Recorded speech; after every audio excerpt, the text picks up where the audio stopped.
Mərkəzi O nöqtəsində olan çevrədə AB toxunandır, BD vətərdir. AC isə mərkəzdən keçən kəsəndir. BDO bucağı 50 dərəcədir. BDO bucağı 50 dərəcədir. Və bucaq BAO-nu bizdən tələb olunur. Bura bir alfa deyək.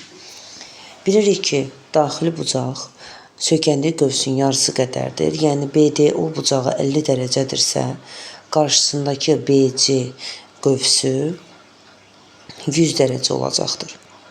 Və mərkəzdən keçən kəsənin çevrədən ayırdığı minor qövslə major qövsün, deməli, minor qövs 90 dərəcə minus alfadır. Major qövs isə 90 dərəcə plus alfadır.